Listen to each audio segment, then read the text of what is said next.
The day Louisa Cooper's wagon wheel cracked clean in half on the dusty road into Caldwell, Kansas. She told herself it was just another thing the world had taken from her, and she was getting used to the taking. It was the summer of 1878, and the Kansas plains stretched out in every direction like a great golden sea that had forgotten it was supposed to have water in it.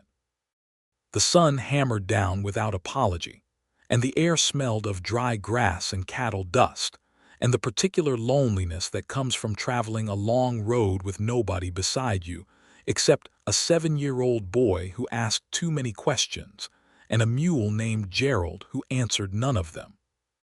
Louisa climbed down from the wagon seat with the careful dignity she had practiced since her husband Thomas died of fever 18 months ago, leaving her a small plot of land outside Caldwell that she had never seen, a deed written in his handwriting that she had read so many times the paper had softened at the folds, and a son named Eli who had his father's brown eyes and his mother's stubborn chin.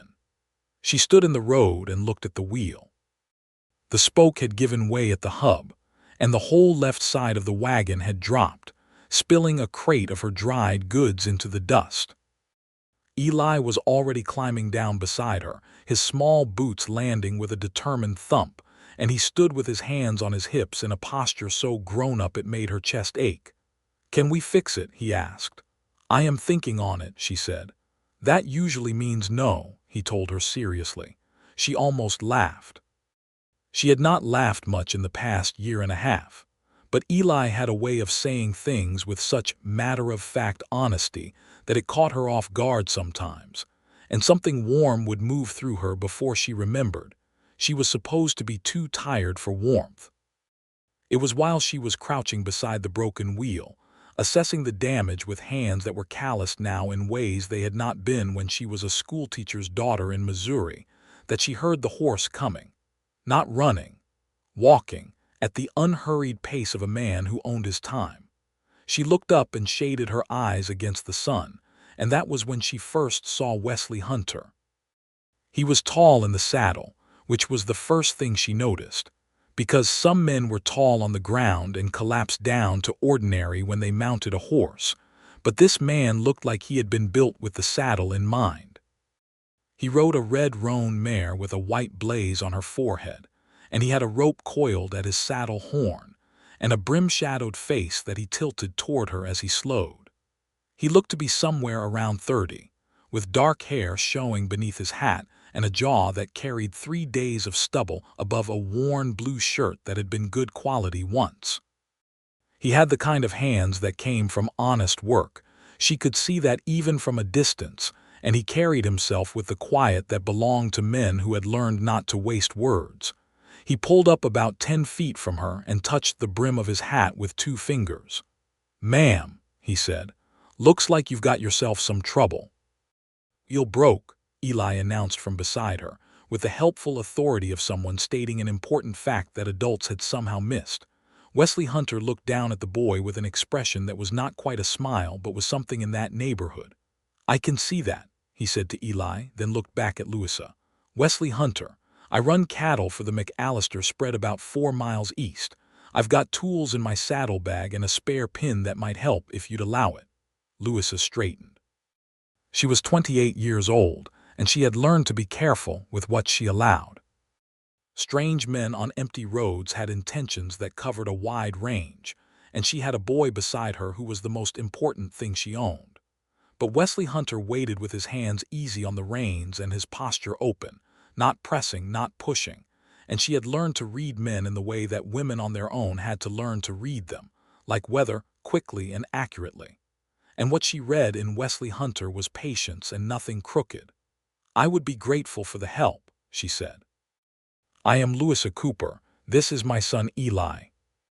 "Pleased to meet you both," Wesley said, and he dismounted with the fluid ease of a man who had done it 10,000 times, and he tied off his mare to the wagon and opened his saddlebag. He worked on the wheel without ceremony, kneeling in the dust with tools she recognized, and a few she did not, and he talked quietly to Eli while he worked because the boy could not stay back and watch without asking about every single thing that was happening. and Louisa stood nearby gathering up her spilled goods from the road, and she watched Wesley Hunter answer Eli's questions with a patience that she had not expected and could not quite account for. Why does the pin hold it? Because it's the right fit. Things hold when they're the right fit. What if they're the wrong fit? Then they break like your wheel did. Was our wheel the wrong fit? No, it was just old and tired. There's a difference. Eli thought about this with great seriousness. My ma is old and tired sometimes, he said. Louisa closed her eyes briefly. Wesley Hunter did not laugh and he did not make a face. He looked at the boy and said, "She's been working hard. Hard work tires good people." "She cries sometimes at night," Eli continued in the tone of someone providing helpful context. "Eli," Louisa said quietly. "It's all right," the boy said to her. "He seems trustworthy." She looked at her son, and something between exasperation and profound love moved through her. He had his father's directness. Thomas had always said exactly what he thought too, and it had driven her to distraction and made her love him deeply at the same time. Wesley Hunter went back to the wheel and said nothing more, and she appreciated that more than she could express. Within the hour the wheel was functional, not perfect, he told her honestly, but it would hold to Caldwell if she kept a steady pace and avoided ruts where she could. "I'm obliged," she said, when he stood and wiped his hands on a rag from his pocket. "What do I owe you?" "Nothing," he said simply. "I don't like to be in debt to people I don't know." He considered her. His eyes were a gray-green color that she had not expected, given the darkness of his hair, and they were steady and direct without being aggressive. "You're not in debt," he said. "It was a half-hour's work on a road I was riding anyway." She wanted to argue. She was not the kind of woman who accepted things without exchange. But the road was empty and the sun was still working its way down the sky, and she had Eli to think about. "Thank you, Mr. Hunter," she said. "Wesley," he said. He touched his hat again and remounted and rode east toward the McAllister spread without looking back. And that was the first meeting between Louisa Cooper and Wesley Hunter on a Kansas road in July of 1878. She did not expect to see him again. The frontier was a big place, and she had enough to think about without thinking about a cowboy with patient hands and gray-green eyes. She was wrong about not seeing him again. The plot of land Thomas had left her was on the western edge of Caldwell proper, a small adobe and timber house that a homesteader named Briggs had built and abandoned when his wife refused to come west, and he decided the east was worth more than the land. It was not much. The roof needed work in 2 corners, and the well was shallow but clean, and there was a kitchen garden that had gone wild with neglect. But it was hers. That word had a weight she turned over every morning. Hers. No landlord, no brother-in-law who thought she ought to remarry quickly and his friend from the church would be a fine choice. No mother who looked at her with that particular kind of pity that felt more like accusation. Just the land and the house and the sky and Eli and whatever she could make of it. She planted what was left of the season. She repaired the roof with help from her nearest neighbor, a widow woman named Ruth Albright, who was 60 years old and absolutely nobody's fool, and who came around twice a week with opinions on everything and pie that was remarkable enough to forgive the opinions. She enrolled Eli in the school that met in the back of the general store on weekdays, and she took in mending from 3 of the families in town because her savings were thin, and the land would not produce enough to live on until spring at the very earliest. She was managing. She was always managing. Managing was different from living, she knew that, but she told herself that living was a thing you got to do after the managing was done, and the managing was not done yet. She saw Wesley Hunter for the second time 3 weeks after the road, at the general store. He was buying rope and salt and a box of ammunition for a Winchester, and she was buying flour and thread, and they recognized each other at the same moment across the narrow aisle between the dry goods and the hardware. He touched his hat. She nodded, and that should have been the entirety of it, another small civil exchange between 2 people who did not know each other well. But Eli, who had been reading the labels on the tins of peaches with great concentration, looked up and saw Wesley Hunter and broke into a smile of such genuine delight that several nearby customers looked over. "It's the wheel man," Eli announced. Wesley Hunter looked at the boy and the almost smile appeared again, that thing that lived near the border of a real smile without quite crossing over. "It is," he agreed. "How's the wheel holding?" "It held all the way to Caldwell," Eli reported proudly, as though he had personally been responsible for its integrity. "Good to hear." Eli studied him with the frank assessment of a child who had decided this was a person worth knowing. "Are you a real cowboy?" he asked. "I work cattle," Wesley said. "Whether that makes me real is a matter of opinion." Eli considered this. "Do you have a rope?" "I do." "Can you catch things with it?" "That's generally the idea." Eli turned to his mother with an expression of profound urgency. "Ma, he has a rope." Louisa looked at her son, then at Wesley Hunter, who was watching her with that steady patience that she had decided was simply his natural state of being, and she felt the faint, inconvenient warmth of something she had not expected to feel again so soon. "I can see he does," she said to Eli carefully. She looked at Wesley. "He is very interested in cowboys." "He has been since we came west." "Most boys are," Wesley said, and then, without any apparent sense that it was a significant thing, he looked at Eli and said, "If your mother doesn't mind, I could show you a few throws sometime. Nothing complicated." Eli went very still in the way that children go still when they are trying to contain an emotion that is larger than their body. Louisa looked at Wesley Hunter and thought about all the reasons to say no. He was a stranger. She was a widow with a child to protect. Getting attached to people in the West was a complicated proposition because people left or died or turned out to be something other than what they seemed. But Eli was looking at her with those brown eyes that were his father's eyes, and there was a light in them she had not seen in too long. "That would be kind," she said. "If it's no trouble." "It's no trouble," Wesley said. They arranged it for the following Saturday on a patch of open ground south of town where the McAllister cattle grazed on the eastern side of the fence line. Wesley said he could borrow a couple of the gentler steers for the purpose, and Louisa said she would bring lunch as her contribution, because she still would not accept something for nothing.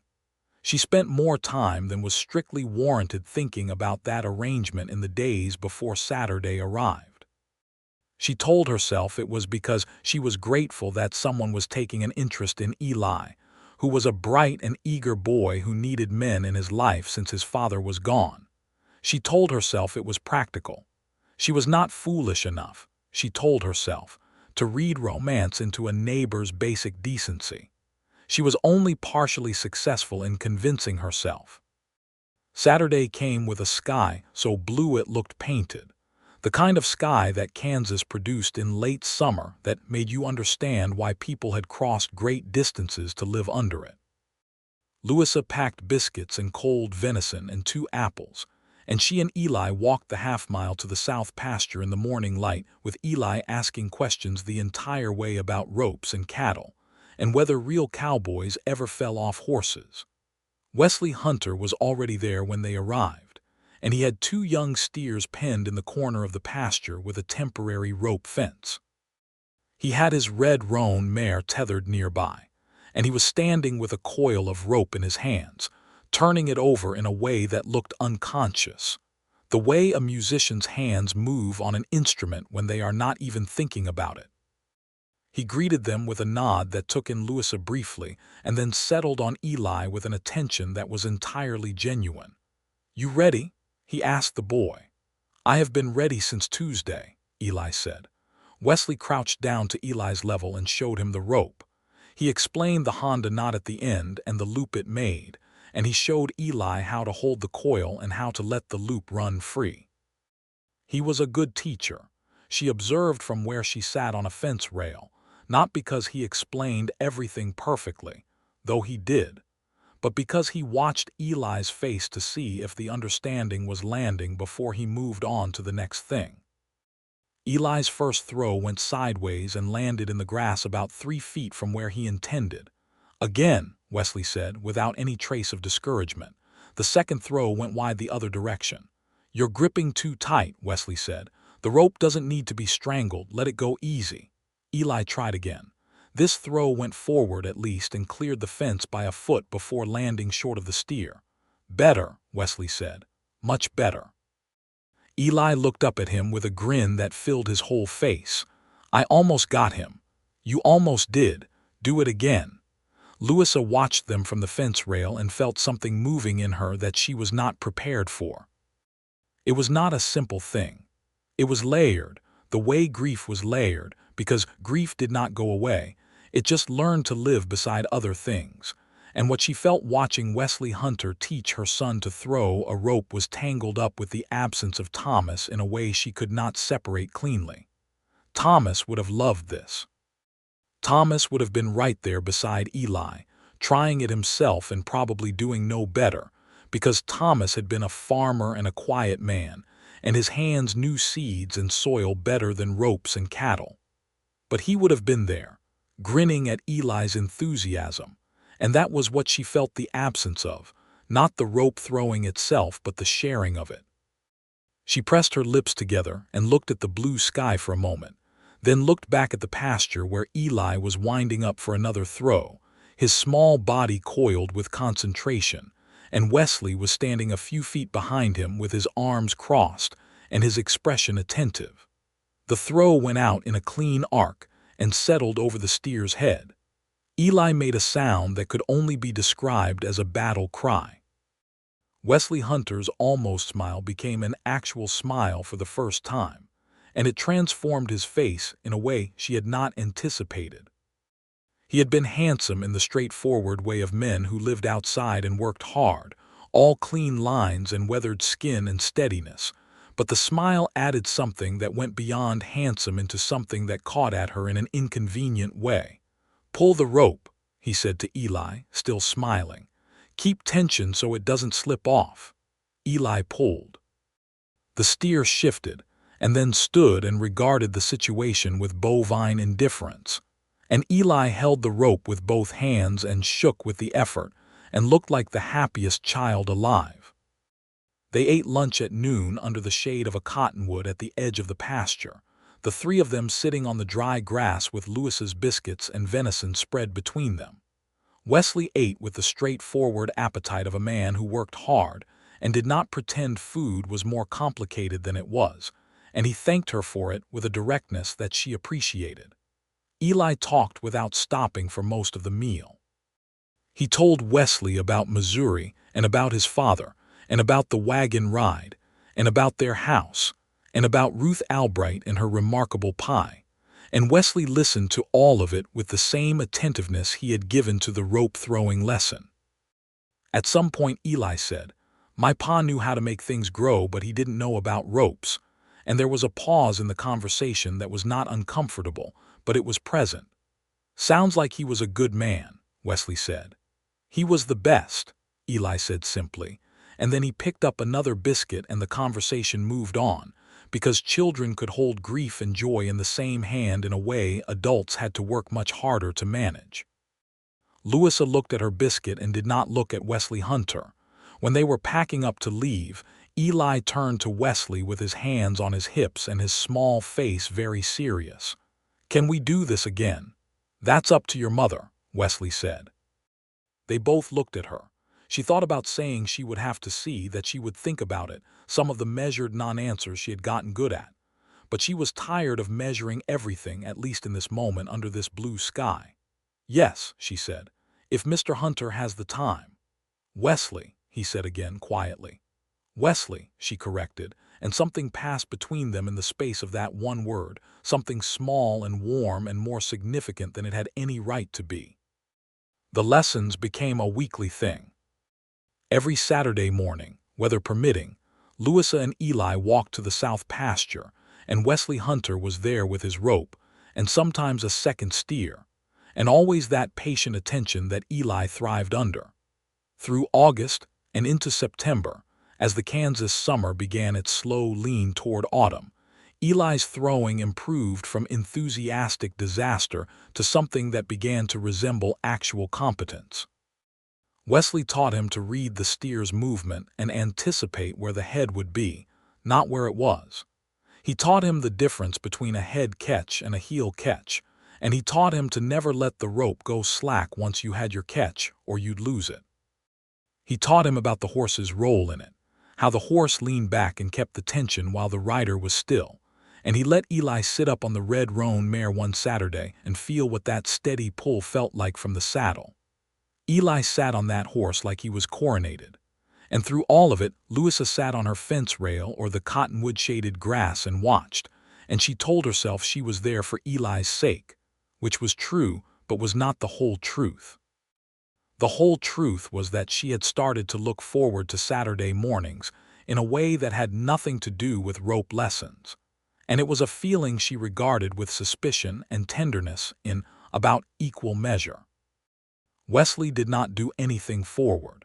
He did not try to sit too close or say things that carried freight beyond their face value or press himself into her life in ways she had not invited.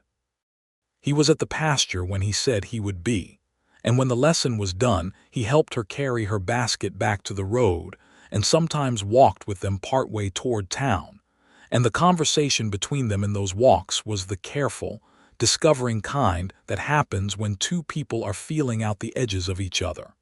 She learned things about him in pieces.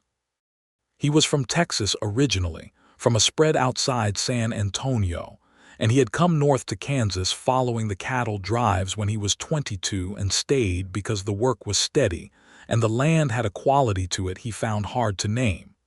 He was 31 now, she discovered, 3 years older than herself. He had never married. He said it straightforwardly when she asked, without apology or explanation, and she did not press because she understood that some things took a long time to get to even when they were simple. He had a younger brother in Texas he wrote letters to twice a year. He had been in one significant fight, not a gunfight but a brawl at a cattle auction that he recounted with a self-deprecating honesty that made her smile. He read when he could find books, which was not often enough. He had seen enough of the West's rougher character to be clear-eyed about it without being hardened. She told him things, too, in exchange. About Thomas and the fever that had taken him fast, too fast for her to do anything except hold his hand and talk to him in the last hours. About Missouri and the schoolteacher father, and the life she had lived before that had been pleasant and small. About coming west because the deed was in her hand and the land was hers and she had needed to do something that was hers, and that was the truest thing she had said out loud to anyone since she arrived. He was quiet for a moment after she said that. Then he said, "That's a brave thing to do what's yours." "Or a foolish one," she said. "Sometimes those are the same," he said. They walked in silence for a moment, and the Kansas afternoon moved around them, and it was the most comfortable silence she had known in a long time. Eli ran ahead on the road, as he always did, chasing something or nothing in the manner of small boys, and Wesley walked beside her with the measured step of a man who was not in a hurry. She wondered if he felt it, the thing between them that had no name yet. She thought he probably did. He was a man who paid attention. In October, the first cold came in off the plains, and the cottonwood leaves went gold, and the light changed, the afternoon light of autumn that stretched long and amber across the grass. The cattle drives that had run north all summer were winding down, and the cowboys who had ridden them were coming back through Caldwell with their wages, and the town took on its familiar autumn energy of men who had money and were inclined to spend it. Wesley came to the pasture on the first Saturday of October and found Louisa and Eli already there, and he had with him something different, a second rope that he had cut down and finished for smaller hands. He gave it to Eli without ceremony. Eli held it like it was a sacred object. "This is mine," he asked. "It's yours," Wesley said. Eli looked at the rope for a long moment and then looked up at Wesley with an expression that made Louisa go very still, because it was the look that Eli had worn when looking at his father, that particular look of absolute trust. "Thank you," Eli said, and his voice was full of something larger than the words. Wesley nodded. "Take care of it. Oil the Honda every few weeks or it'll stiffen up." "I will," Eli said solemnly, and coiled it with the care of someone who had just been given a great responsibility. Louisa watched her son walk to the fence line to practice with his new rope, and she felt the emotion move through her so strongly that she had to press her hand briefly to her chest. "You didn't have to do that," she said to Wesley. He was watching Eli too. "I know," he said. She looked at his profile, the clean line of his jaw in the morning light. "He's growing attached to you," she said carefully because it needed to be said. He turned to look at her then, and his gray-green eyes were steady and frank. "Is that a problem?" She held his gaze. "It could be," she said. "If it doesn't go anywhere, he's lost enough." It was the most direct thing she had said to him. It was the thing that had been sitting inside her for weeks, that careful maternal arithmetic that weighed the cost of her son caring for someone who might not stay. Wesley did not look away. "I understand what you're telling me," he said quietly, "and I don't take it lightly." "I'm not asking you for promises," she said. "I'm just telling you how it is." "I know," he said, and then, after a moment, "I'm not going anywhere, Louisa." He said her first name for the first time. Just her name, simply, and it was not a declaration or a claim, it was just the truth laid out bare, and she believed it with a certainty that surprised her. She looked back at Eli, who had thrown his rope successfully over a fence post and was celebrating with a whoop that startled a nearby crow. She allowed herself to feel the warmth completely for a moment, without the suspicion. "Good," she said. Through October they settled into a new rhythm. The pasture lessons continued but expanded. Wesley began coming around on evenings sometimes, not every evening, but enough that it was a pattern, riding up to the house just before dark and sitting on the porch step while Eli showed him whatever he had practiced that week. And the three of them would talk in the cooling air until the light went, and then Wesley would ride back to the McAllister spread. Ruth Albright noticed, because Ruth Albright noticed everything. She brought her pie one Wednesday and sat at Louisa's kitchen table and said, "That Hunter boy is around here a good deal," with the tone of someone who already knows the answer to the question they haven't asked. "He has been kind to Eli," Louisa said, pouring coffee. "He has been kind to his mother too, from what I can tell," Ruth said. "Ruth, I'm not criticizing. Lord knows you deserve some kindness after what you've been through." She accepted the coffee cup and wrapped her hands around it. "He's a decent man. I've known of him since he rode in with the McAllister outfit 3 years ago. Works hard, doesn't drink to excess, doesn't start trouble. That's more than can be said for a number of men in this territory." "I know he's decent," Louisa said, sitting down across from her. Ruth looked at her with eyes that had seen 60 years of people making complicated things simple and simple things complicated. "Then what's stopping you?" she asked. Louisa looked at her coffee. "Nothing is stopping me," she said. "We are simply taking our time." "You young people," Ruth said, not unkindly, "you think time is something you have in unlimited supply." Louisa thought about Thomas, who had been 30 years old and healthy in January and gone in March. "I know it isn't," she said quietly. Ruth reached across the table and squeezed her hand. "Good, then don't waste too much of it being careful." It was November when the things shifted, decisively and without much warning, the way things shift in the autumn west when a front comes in, and the sky changes and everything is suddenly different than it was an hour ago. They had finished a Saturday lesson, and Eli was tired and had fallen asleep on the walk back, which happened sometimes, his small body going suddenly heavy with exhaustion, and Wesley had scooped him up without being asked and carried him the rest of the way to the house. He deposited Eli in his bed with a gentleness that Louisa watched from the doorway of the small bedroom, Wesley's large hand settling the boy carefully onto the pillow, and she felt something in her chest unlock.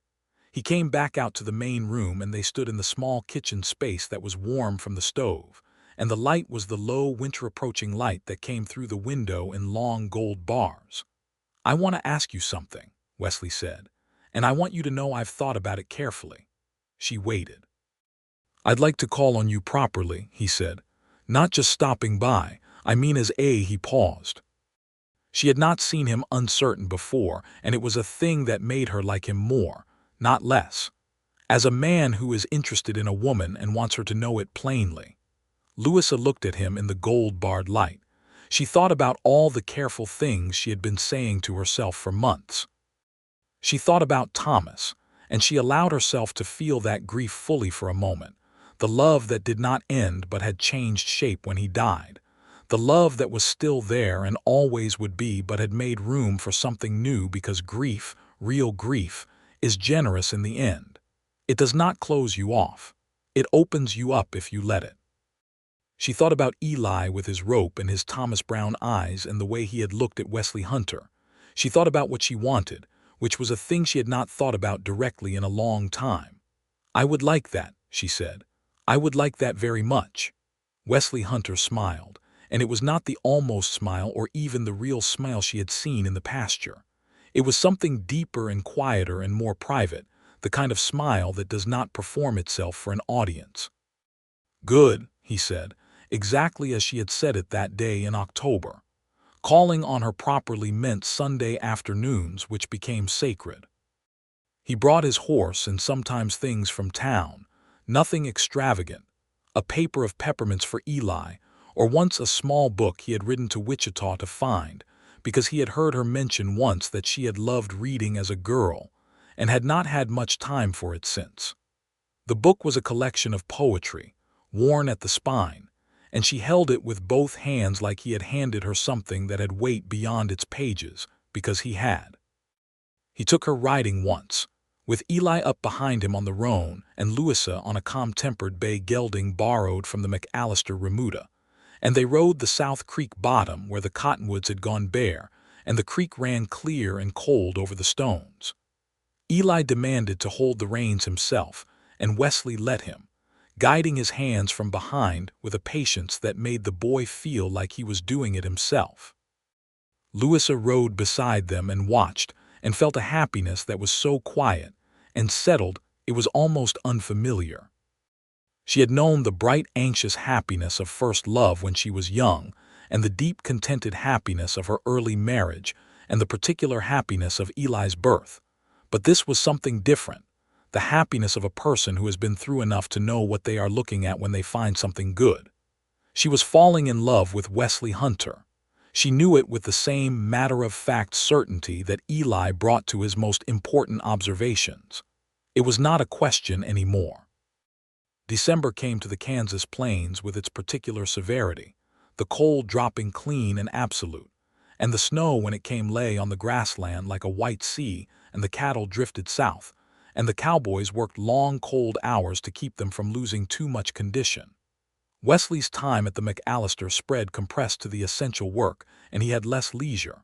But he still came on Sundays, sometimes getting there later and leaving earlier, and she did not complain because she understood work. She made stew and cornbread, and they ate at her small table by the stove, the three of them, and it was on one of those December evenings when Eli, who had been very quiet through the meal, looked up from his plate at Wesley Hunter with an expression of profound seriousness. "Can you be my pa?" he asked. The words landed in the room like a stone into still water, and the silence that followed was complete except for the wind outside, and the creak of the stove, and the distant sound of a dog barking somewhere in the cold Caldwell night. Wesley went very still. Louisa felt her heart do something complicated that she did not have a word for. She looked at Eli, and his face was utterly genuine, that 7-year-old face with the brown eyes and the stubborn chin, asking the most direct question that had been asked in this room since she arrived. "Eli," she said quietly. "I just want to know," Eli said, and his voice was steady but his hands had gone tight on the edge of the table. "Because I like Wesley and he teaches me things and he carries me when I am tired and he found you that book and I think we should keep him." Wesley drew a slow breath. He looked at Eli for a long moment, and then he looked at Louisa, and the look between them was one of the most complete things that had ever passed between them, because it contained everything, the uncertainty and the feeling and the honest reckoning with the fact that none of them had been ready for this question at this moment. Louisa looked at Wesley with her heart in her throat and said nothing, because this was something he had to answer himself. Wesley looked back at Eli. He said slowly and carefully, "I care about you a great deal, Eli, and I care about your mother. What you're asking is something I want to think on properly and talk to your mother about properly, because it's not a small thing." Eli considered this. "It doesn't seem that complicated to me," he said. "I know," Wesley said. "You're braver than most of us." Eli seemed satisfied with that, or at least willing to wait, and he went back to his stew, and the meal continued, but the question hung in the warm air between Louisa and Wesley for the rest of the evening, present and undeniable. When Louisa walked Wesley to the door afterward, with Eli washing up behind them with the excessive splashing that counted as his bath preparation, Wesley stood in the doorway with the cold pouring in around him, and he looked at her. "He said it before I did," Wesley said, and his voice was low and his expression was something she had never quite seen on him before, unguarded in a way he usually was not. "What were you going to say?" she asked. He looked at her for a long moment. "I was going to say that I love you," he said, "and that I know it's soon and I know it's not simple, and I wasn't planning on saying it tonight." She pressed her lips together because her eyes were doing something embarrassing. "Then why are you saying it now?" "Because your son asked the question that I've been working up to for a month," he said, "and it seemed dishonest not to match him." She looked at Wesley Hunter in the doorway with the Kansas winter at his back and felt the whole architecture of her careful managing shift and settle into something that was not managing at all. It was trusting. It was different. "I love you too," she said. "I have for a while." He reached out and touched her face, just his fingertips at her cheek, and it was the first time he had touched her with any kind of tenderness, and it was careful and certain at once. "I'd like to ask you to marry me," he said. "Not right now. Not tonight, because the boy said it before I could, and I want to do it on my own terms when the time is right. But I want you to know that's what I'm working toward." She put her hand over his where it rested against her cheek. "I'll be here," she said. He said goodnight and rode out into the Kansas dark, and she stood in the doorway watching the lantern of his horse disappear into the black. And behind her Eli called out from the bedroom that he had washed his face and could she please come check because he thought he might have missed a spot. She went to check. She checked his face with both hands, the way she always did, and she kissed his forehead and tucked him in. And when she turned the lamp down, he said from the dark, "Ma, do you think he will?" "Think he will what? Be my pa?" She sat on the edge of his bed and took his hand. "I think," she said carefully, "that it is a very real possibility." She felt him go still with that same contained emotion. "Good," he said. And then he was asleep, the way children are, completely and immediately, and she sat in the dark with his hand in hers and thought about what real possibility meant and how far she had come from the broken wheel on the July road. Christmas of 1878 was quiet and good. Wesley came on Christmas Day with a carved wooden horse he had made himself over the past weeks, precise and smooth, for Eli. And Eli regarded it with the reverence it deserved before immediately putting it through a complicated series of adventures across the kitchen floor.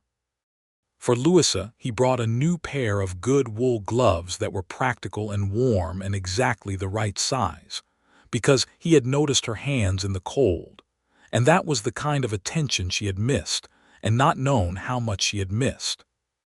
Ruth Albright came in the afternoon with her pie and pronounced the holiday successful and Wesley Hunter entirely acceptable, which she said directly to his face without a trace of self-consciousness. And Wesley accepted this endorsement with the gravity it apparently deserved. They ate together, the four of them, at Louis's small table with an extra chair pulled up, and there was noise and warmth and the particular fullness of a holiday that has been peopled properly. And when it was done, and Ruth had gone home and Eli had fallen asleep on the rug beside the stove with his wooden horse still in his hand, Wesley and Louisa sat together on the porch in the cold air wrapped in blankets, watching the winter stars over the plains. He did not propose on Christmas. She had not expected him to. He had said he wanted to do it on his own terms, and she believed him. And she was learning to be patient in the particular way that you learn to be patient when you are no longer afraid of what you are waiting for. What he did was take her hand and hold it while they looked at the stars, and the warmth of that in the cold was enough for a long while.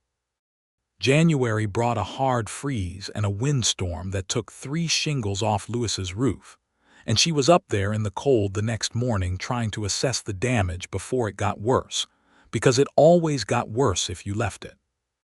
She was not afraid of heights, and she had helped her father with roof work when she was young, but the frozen shingles and the height of the pitch were combining into something that was genuinely dangerous. Wesley showed up mid-morning, having heard from someone in town that her roof was in trouble, and he looked up at her on the pitched roof and he said, with the measured calm of a man trying not to alarm someone in a dangerous position, "Come down." "I nearly have it," she said.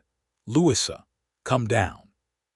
She heard something in his voice that made her look at him instead of the shingles, and she came down the ladder carefully, and he helped her off the bottom rungs with firm hands and then went up himself with the shingles she had brought up and the necessary nails and fixed it in 20 minutes. When he came down, she said, "I could have done it." "I know you could," he said. "I'd rather you didn't have to." She stood in the cold wind and looked at him and felt that thing in her chest again, the unlocking, the settling. "I am very capable," she said. "You are the most capable woman I have ever known," he said, with a complete sincerity that was not flattery, because Wesley Hunter did not flatter. "And I would still rather you didn't repair a roof in a windstorm alone." She pulled her coat closer and looked at him. "You are impossible to argue with when you are being reasonable," she said. He allowed himself the almost smile. "Good." February was when it happened. The proposal. He took her out on a Sunday afternoon, while Eli was at Ruth's for his weekly visit.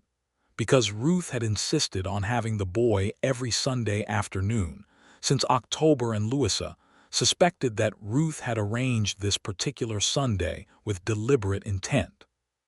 The Sunday afternoon visits to Ruth had started very naturally as Ruth's way of spending time with Eli, who she adored, and it had given Louisa and Wesley their Sunday hours together, which mattered.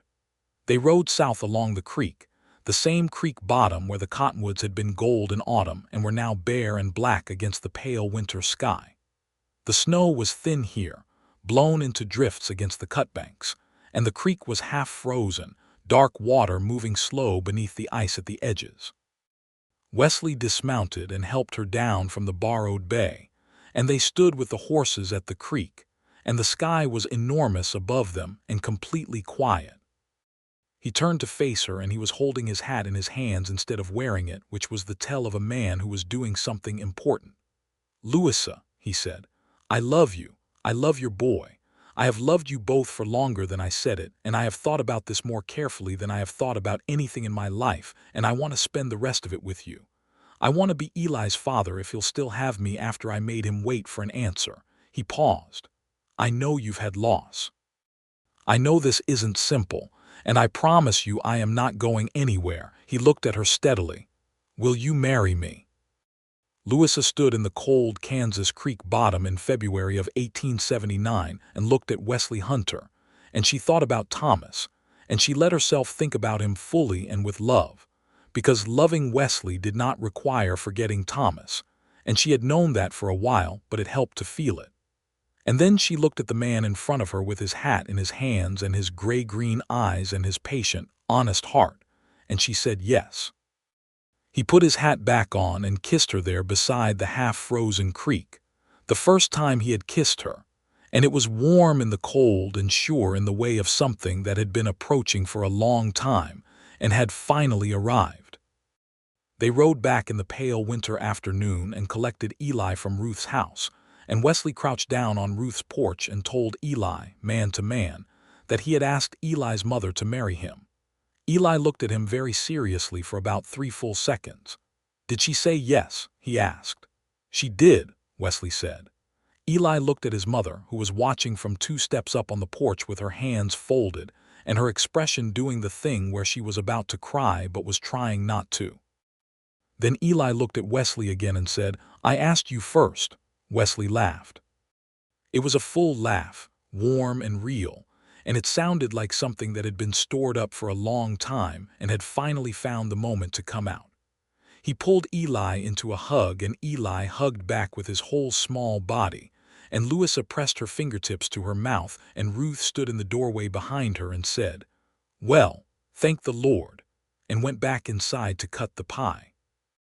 They married in March of 1879, on a Sunday with a sky that was blue in that specific way that Kansas spring skies were blue, warm-edged and enormous. The ceremony was held in the back room of the church that the Presbyterian congregation had been building since the previous summer and had not quite finished, so there were no doors on the back windows, and the prairie air moved through during the service, carrying the smell of new grass. Ruth Albright stood as Louisa's witness in a good dress she had saved for occasions. A man named Cal Purvis, who was Wesley's closest friend at the McAllister spread, a quiet Texan with a handlebar mustache who was better with horses than with words, but loyal in the way that men who are better with horses than words usually are, stood beside Wesley. Eli sat in the front pew and watched the whole thing with the focused attention of someone who has been waiting for an event to occur and intends to remember it properly. He was wearing his best shirt, and his hair had been combed with water into a temporary neatness. And when the minister pronounced them husband and wife and Wesley kissed Louisa in the morning light of the unfinished church, Eli said, from the front pew, in a voice that carried perfectly into the spring air, "Finally."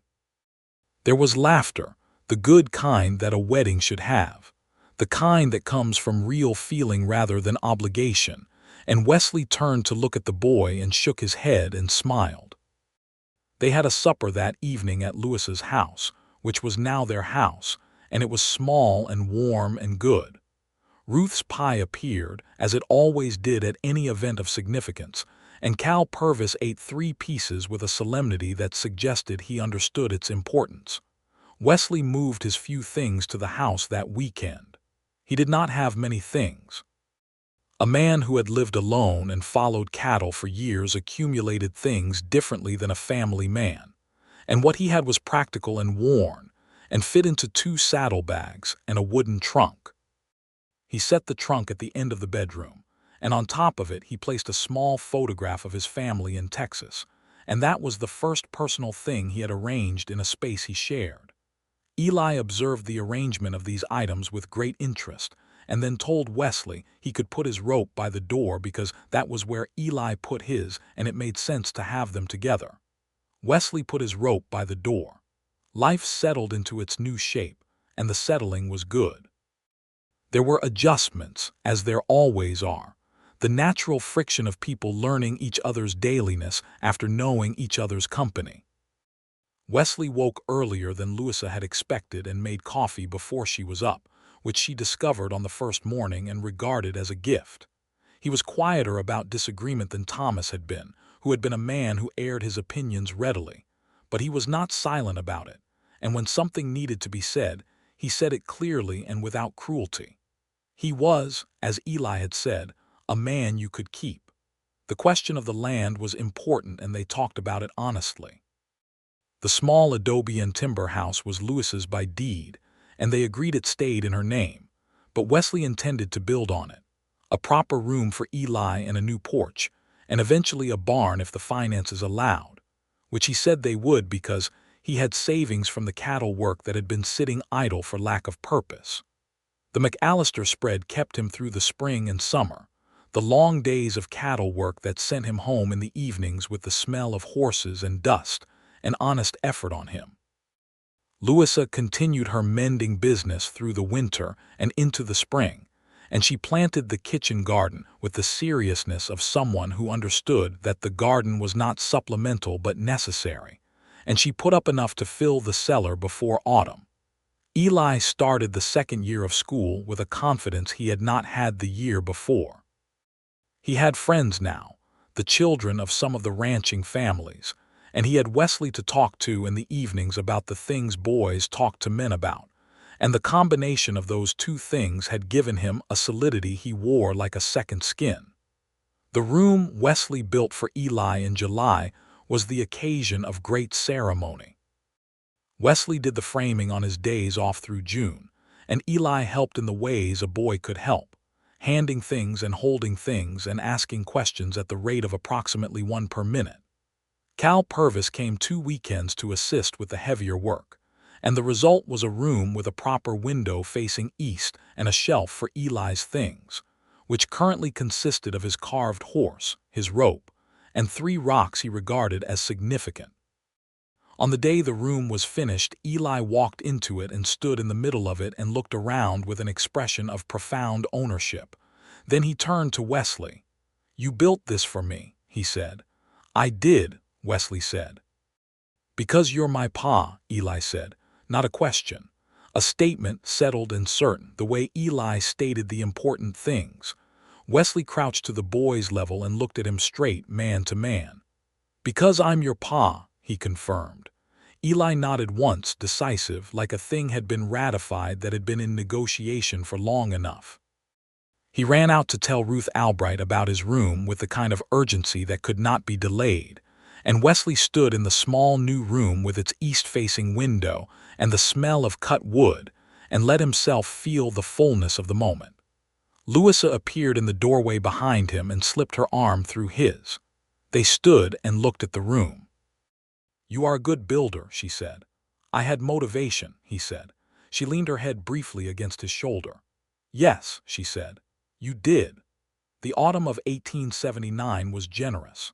The cattle market held strong and Wesley's wages were the best they had been in 2 years, and the kitchen garden had produced abundantly, and the cellar was full, and there was enough and then some, which was not something Louisa had been able to say in the years since Thomas died. Enough was its own kind of luxury when you had been without it. In October, with the leaves turning and the creek running amber in the low light, Louisa told Wesley that she was expecting a child. She told him in the kitchen, in the morning before Eli was up, when the light was the particular gray gold of October early hours and the coffee was just ready. She had been certain for 3 weeks and had sat with the certainty in the private way she had sat with things since learning that privacy was sometimes the necessary space before truth.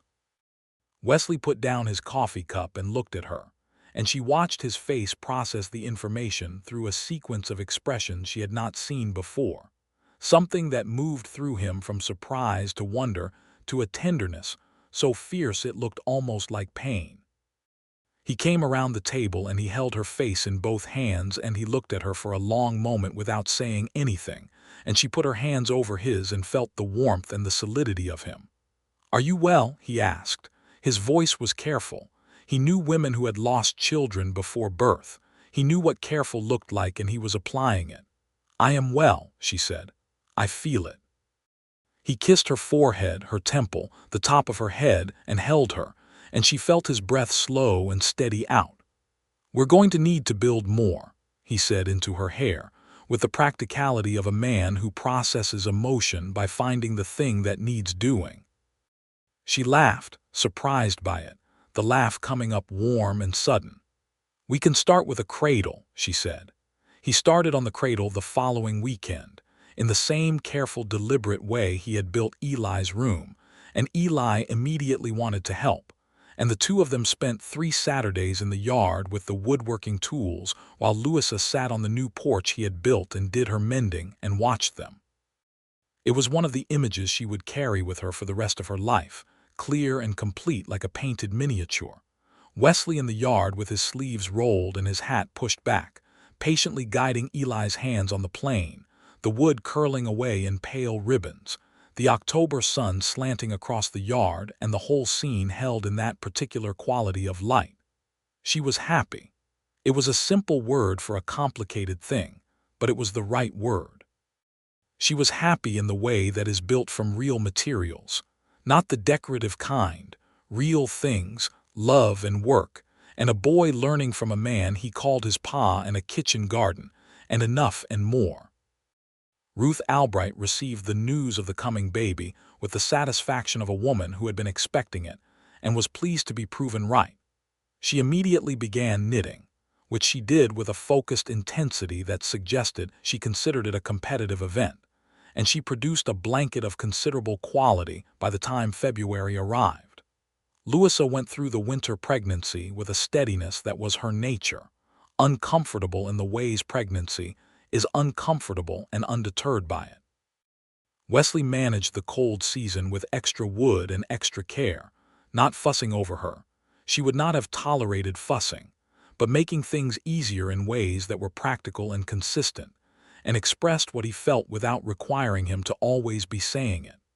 They talked in the evenings, after Eli was in bed, in the way that couples who are deeply compatible talk, moving across things large and small with the ease of people who have made themselves a common language. They talked about the land and what they could do with it in the spring, about a horse of their own rather than borrowing the McAllister stock, about letters to Wesley's brother in Texas, and whether they might visit someday, about Eli's progress in school, and whether the schoolmaster was adequately demanding. They talked about Thomas. Louisa had worried about this, whether Wesley would have a complicated response to the presence of her first husband in their conversations, but Wesley's relationship to Thomas's memory was the same as his relationship to most things that were real, direct, and without pretense. Thomas had been Eli's father and Louisa's husband, and he had died, and his absence mattered, and pretending otherwise would have been a lie. Wesley Hunter did not lie about things that were real. "Do you think Eli remembers him well?" Wesley asked one evening. "He was 5 when Thomas died," Louisa said. "He has the shape of him, the feeling of him, some specific things, the way Thomas smelled, a song he used to sing." She paused. "But not enough, not as much as he deserves." "I'll tell him," Wesley said. "Whatever you can give me to tell him." She looked at him across the warm room. "What do you mean?" "Stories, things Thomas did, said, things you want Eli to have." He held her gaze. "A boy should know where he comes from, both ways." She felt the tears come quietly, and she did not stop them. She had been crying more easily since the pregnancy, which annoyed her in principle but which she had accepted as a feature of the season. "Both ways," she repeated softly. "Both ways," he said firmly. She told him stories about Thomas, that evening and others, and Wesley listened with the same attention he gave to everything that mattered. And she knew that somewhere in him he was storing them for Eli, to be given out at the right times in the right ways, and the knowledge of that was one of the most loving things she had ever been given. The baby came in the first week of April 1880, on a morning when the Kansas spring was being extravagant with itself, the sky enormous and washed blue, and the new grass shockingly green after the long white winter. Ruth Albright was there for the birth, as a matter of complete non-negotiation on her part, and Wesley waited in the main room with Eli beside him, and Eli held Wesley's hand with both of his and asked approximately no questions, which was how you knew it was serious. The cry came through the wall, and Eli went rigid beside him. Ruth appeared in the doorway with a face that was doing the thing faces do when they are containing a great deal of joy. "A boy," she said. "Big and healthy and complaining about it." Wesley stood, and Eli stood with him, and they looked at each other. "A brother," Eli said, very slowly, as if testing the word. "A brother," Wesley agreed. He went in to Louisa, who was propped against the pillows with the kind of exhausted brilliance that belongs specifically to women who have just done the hardest and most extraordinary thing a person can do, and the baby was in her arms, red and indignant and wrapped in Ruth's knitted blanket. Wesley sat on the edge of the bed and looked at his son. He was a big baby, as Ruth had said, with a round face and a furious expression and a surprising amount of dark hair. He looked like someone who had arrived with opinions and intended to make them known. "Hello," Wesley said to him very quietly. The baby's eyes squinted and moved toward the sound. Louisa watched her husband meet his son and felt the wave of feeling move through her, profound and complete and beyond naming. "What do you want to call him?" she asked. They had talked about names but not settled, the way some decisions wait for the moment of them. Wesley looked at the baby and then at Louisa and said, "Thomas, if you'd allow it, Thomas Wesley Hunter." She pressed her hand to her mouth. "After both of them," he said simply. "Where he comes from, both ways." She nodded, because speaking was not available to her in that moment. Eli was brought in and he stood at the bedside and regarded the baby with the careful assessment of a 9-year-old evaluating a new permanent situation. Then he reached out with one finger and touched the baby's hand, and the baby's hand, with the instinct of the newly born, curled around his finger. Eli looked up at Wesley with enormous eyes. "He's holding on," Eli said. "He knows his brother," Wesley said. Eli looked back at the baby, and the expression on his face was something Louisa tucked away in the most permanent part of herself. Spring became summer, and Thomas Wesley Hunter grew and thrived, and made his opinions about the world known at regular intervals. He was a physical baby, strong and energetic, pulling himself toward movement earlier than anyone expected, and Eli took a fraternal pride in his brother's achievements that expressed itself as regular, unprompted reports on the baby's progress. "He sat up by himself today," Eli would announce, or "he pulled on the dog's ear and Gerald made a face, but Thomas thought it was wonderful," and he said it all with the proprietary satisfaction of someone who had had a stake in the venture. Gerald the mule had come with Louisa from Missouri, and had the durable stubbornness of mules, and had taken a position of resigned authority over the dog, a cattle dog named Porter, whom Wesley had brought from the McAllister spread when Porter retired from working stock. Porter and Gerald and Eli and Thomas made up an assortment of related beings that Louisa looked out the kitchen window at on summer mornings and felt the specific warmth of, because a household that is really working makes its own music. Wesley had made a decision by the summer of 1880 that he shared with Louisa one evening on the porch, while Thomas slept inside, and Eli practiced with his rope in the yard in the last light. "I want to leave the McAllister outfit," he said. She looked at him. "Tell me what you're thinking." "This land can be more than it is," he said. "We've got enough to start small, 5, 6 head, build from there." He looked out at the yard, at Eli's rope whistling through the evening air. "I want to work something that's ours." She considered it. She was not a woman who made decisions based on feeling alone, but she was not a woman who ignored feeling either. She had watched Wesley manage everything about their life with a thoroughness and a care that was beyond the merely dutiful, and she trusted his instincts about work in the way she trusted them about most things. "It would be hard for a while," she said. "Most things worth doing are," he said. She put her hand on his arm. "Then let's do it." He looked at her with the quiet, full feeling in his eyes that he got when something had been decided rightly. "You're sure?" "I am absolutely sure," she said. He gave his notice to McAllister at the end of July. McAllister, who was a fair-minded man who had employed Wesley for 4 years and recognized what he was losing, shook his hand and said he hoped the venture worked out, and if Wesley ever wanted to bring his cattle to winter on the McAllister pasture for a reasonable rate, the offer stood. Wesley bought 6 head with the savings, 3 cows and a bull and 2 yearling heifers, and he drove them to the property himself with Eli riding, alongside on the red roan mare that Wesley had purchased outright from the McAllister remuda as part of leaving. Eli rode with the rope coiled at his saddle horn and helped with the driving with the competence of a boy who had been learning since he was 7, and when they got the cattle into the new fenced pasture Wesley had built through June, Eli sat on the roan and looked at the small herd with an expression of satisfaction so complete it looked like the ending of something and the beginning of something else. "Our cattle," Eli said. "Our cattle," Wesley agreed. The little ranch, which did not yet have a name, was their whole lives through the autumn of 1880.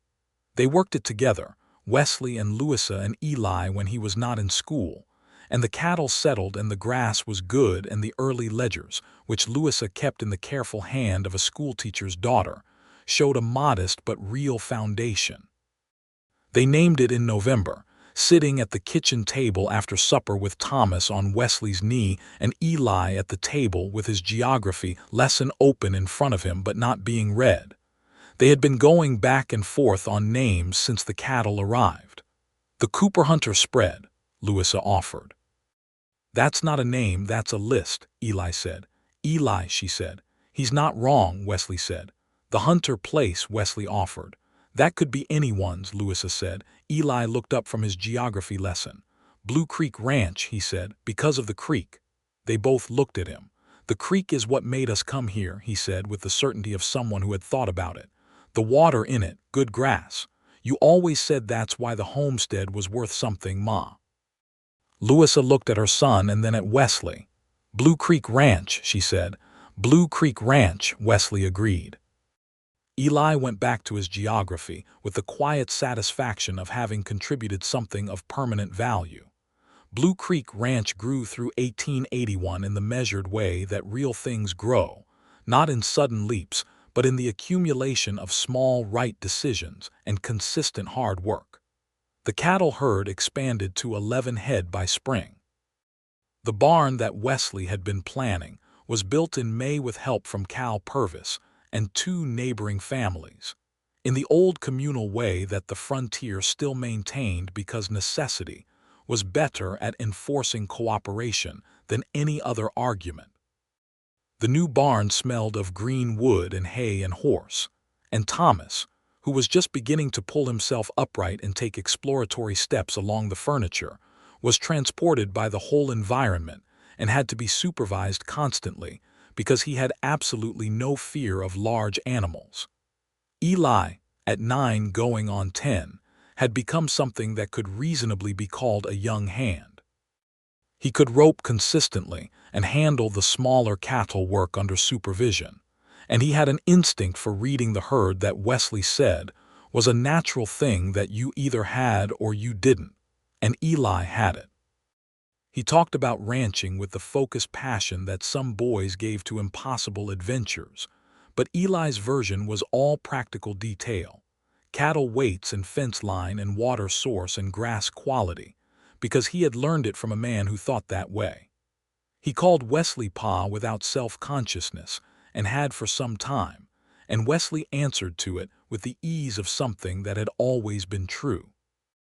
In September of 1881, Louisa told Wesley she was expecting again, and this time she told him in the evening with Thomas on her lap and Eli asleep in his room, and Wesley said thank you, which was an unusual first response, and she asked what he was thanking her for, and he said for building this with him. She put her hand on his face and said, "We built it together." He covered her hand with his. "We did." The second pregnancy moved through the autumn and winter with the same quiet steadiness as the first, and the ranch kept its pace through the cold months, and by the time the spring came back around to Kansas, Louisa was close to the end of her waiting. The baby came in April again, as though spring were her particular preference, but earlier in the month, the very first week, when the wildflowers were just beginning to come up in the creek bottom. Ruth Albright had predicted a daughter this time with the certainty of someone who did not explain their methods, and Ruth Albright was right. A girl, small and perfect, with Louisa's coloring and Wesley's gray-green eyes and an expression of absolute serenity that contrasted entirely with Thomas's neonatal outrage at the world. She came into the morning like she had been planning it and had found the arrangement satisfactory. Eli stood beside the bed with his hat in his hands, unconsciously echoing his stepfather's habit, and looked at his sister with an awe that he did not try to hide. "She's very small," he said. "You were small too," Louisa said. "I don't remember that," Eli said. "Nobody does," Wesley said. "What is her name?" Eli asked. Louisa looked at Wesley and he looked at her, and they had talked about names, but this one they had agreed on when they talked about the possibility of a girl, early in the pregnancy on one of the porch evenings. "Clara June Hunter," Louisa said. "June for the month we came to Kansas." Eli considered this. "That's a good name," he said, with the authority of someone who had contributed Blue Creek Ranch to the family nomenclature and felt confident in his judgment. Clara June Hunter grew up in the knowledge that she was surrounded. Her brother Eli, who was 10 years older and had the solemn protectiveness of someone who took older sibling duties seriously. Her brother Thomas, 2 years older, whose fearlessness she would match and exceed by the time she was 3. Her mother, whose love was the warm, practical kind that expressed itself in solid things. Her father, whose patience was the particular deep kind that does not run out. Ruth Albright doted on Clara with an open sentimentality she had never bothered to apply to her opinions, and the baby responded to Ruth with the discernment of someone who knows when they are in the presence of genuine affection and wholehearted pie. The Blue Creek Ranch passed through the years that followed with the accumulating reality of a place that is properly attended. By 1883, the herd was 22 head and growing at the rate Wesley had planned. By 1884, the house had been expanded with a proper parlor and a fourth bedroom, and there was talk of a second well. The ledgers that Louisa kept showed a progression she had not allowed herself to hope for in the first years, not wealth. The frontier was not generous with that, but sufficiency and then some, and the surplus going back into the land. Eli graduated from the Caldwell School in 1884 at the age of 13 and immediately made clear that he intended to be a working rancher, which surprised exactly no one. Wesley took him on as a proper hand at Blue Creek, the first they had hired, and Eli brought to it the same focused competence he had brought to rope throwing when he was 7, and the rope still hung by the door alongside Wesley's. Thomas at 4 was already following Eli around with a worshipful doggedness that Eli endured with an older brother tolerance that was more affectionate than it pretended to be. He had Wesley's dark coloring and Louisa's eyes, and the particular combination of determination and inquisitiveness that came from being the second of someone like Eli. Clara at 2 was a small force of nature who had learned to climb the fence rails and point at the cattle with a proprietary interest that suggested she did not intend to be left out of anything. Louisa stood on the porch one September evening in 1884 and watched her family in the blue-gold light of the late afternoon. Wesley was at the near pasture fence, checking the line with Eli beside him, the two of them in conversation that involved Wesley pointing at something on the fence post and Eli nodding, and then both of them doing whatever needed doing. Thomas was in the yard with Porter the dog, throwing a stick in the vigorous and unsuccessful way of small boys who believe that effort is sufficient. Clara was on the fence rail, watching the cattle with her chin in her hands, Gerald the mule standing companionably below her on the outside of the fence. The sky was the color of August honey deepening toward dark, and the grass moved in a slow wind from the south, and the whole picture had the quality of something that had been worked toward and arrived at and was now, simply and fully, real. Ruth Albright climbed the porch steps behind her and stood, following her gaze. "Not bad," Ruth said, which was her highest expression of approval. "No," Louisa said, "not bad at all." Ruth stood beside her in the evening air for a long time, which was unusual for a woman who was rarely still. "I am going to tell you something," Ruth said finally, in the tone she used when she wanted you to know she was being deliberate. "When you drove that wagon into Caldwell in 1878 with your broken wheel and your boy and your dead husband's deed, I watched you from this porch because I was sitting here when you came up the road, and I thought that woman is going to be all right, but I thought it might take longer." Louisa looked at her. "I was wrong about the time," Ruth said. "It didn't take as long as I expected." Louisa felt the warmth move through her, the deep settled kind. "It took long enough," she said. "That's the right answer," Ruth said, and went inside to see if the stove needed attending. The years continued to do what years do, accumulating into the shape of a life. The Blue Creek Ranch grew in the slow, real way of things that are properly tended, not dramatically but consistently, and by the late 1880s it had become a recognized operation in the territory. Not the largest, never the largest, but known for the quality of its cattle and the steadiness of its management, and the family that ran it with a combined sense of ownership that started with the woman who had held a deed to the land, and the man who had stopped on a dusty road to fix a wheel. Eli grew into a man who was both his father and Wesley's son, if you knew how to read it.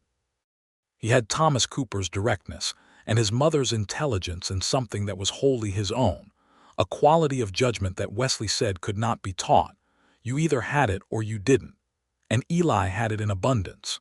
He took over increasing portions of the ranch management as the 1880s moved toward the 1890s, doing it with a naturalness that suggested the land had been waiting for him.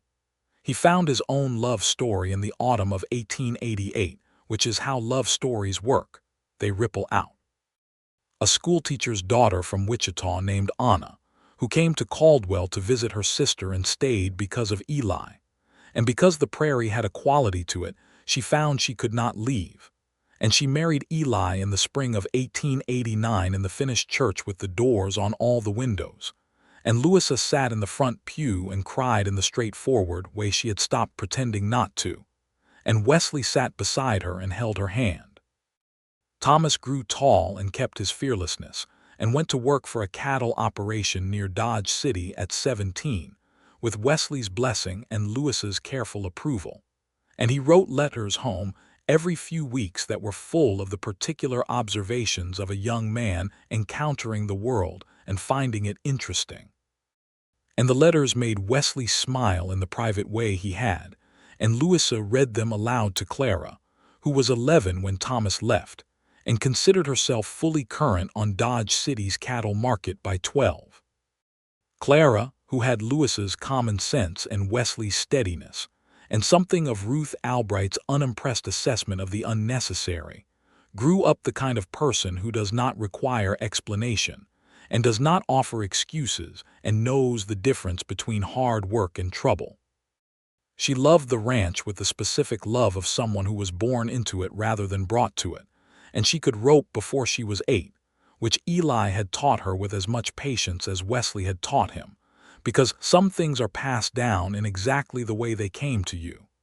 Ruth Albright died in the winter of 1887, peacefully and in her own bed, which was what she had said she intended. She was 69 years old, and she had lived every year of it with the full conviction of someone who considered life a serious project worth doing properly. Louisa and Wesley sat with her in her last days, and she told them things she had been thinking about for a long time, the kind of things people say when they are not in a hurry anymore. She looked at Wesley on the second to last day and said, "You were the right man," without any need for context, and Wesley said, "I know it," without any need for false modesty. She looked at Louisa and said, "That boy of yours turned out." "He did," Louisa said. "Both of them did," she amended, because Thomas had come home for a visit in October and she had seen him and approved. "And the girl will too," she said, meaning Clara. "She doesn't need any of your help." "I know," Louisa said, half laughing. Ruth closed her eyes.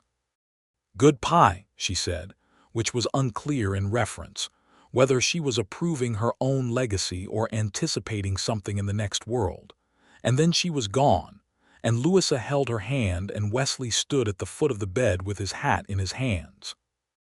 They buried her in the Caldwell cemetery on a cold, clear January day, with more people than Ruth would have expected and fewer than she deserved. And Eli gave a small address that was entirely unsentimental and exactly right, because he had learned that from someone.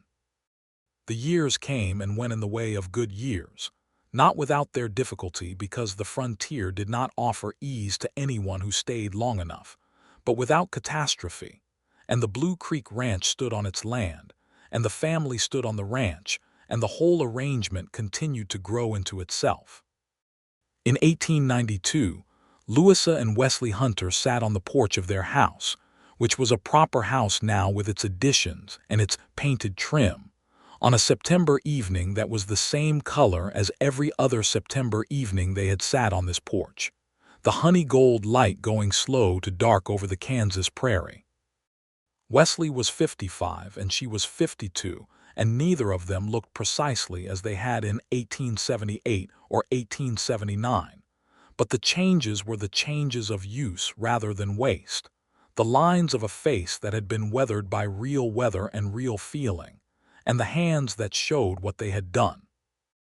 Inside the house, Eli and Anna were at supper with their children, 3 of them now, a boy of 6 and twins of 4, Thomas's most recent letter was on the table for Louisa to read again because she always read them twice, and Clara was 17 and had spent the afternoon helping Eli with the fall cattle accounting, and had opinions about the numbers that she had expressed at some length.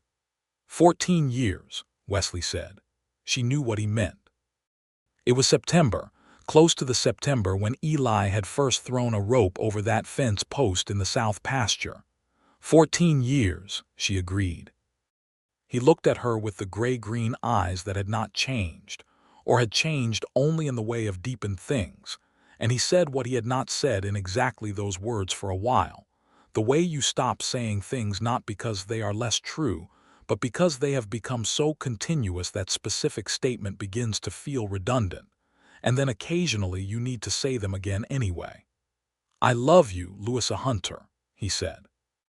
She looked at him in the September light and felt the whole of it, the 14 years and the wheel on the road and the rope lesson in the south pasture, and Eli's question at the table and the February creek, and the church with no doors on the windows and Thomas and Clara, and all the ordinary daily unspectacular extraordinary days between.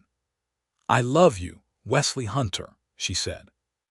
He took her hand and held it on the porch arm between them, and they sat in the going dark and listened to the sounds of their household from inside, the children and the voices and the comfortable noise of people who lived together in the deep, easy way of belonging, and the prairie stretched around the house in its enormous familiar way, and the first stars appeared above the grass line.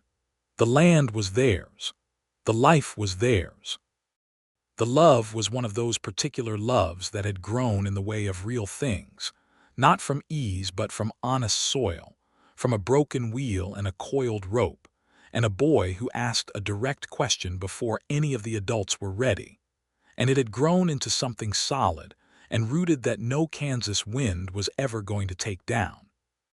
And at the kitchen table inside, Eli's oldest boy, who was 6 and already asking about ropes, was asking his grandfather in the careful, precise way of a boy who needs to understand things, whether he could learn.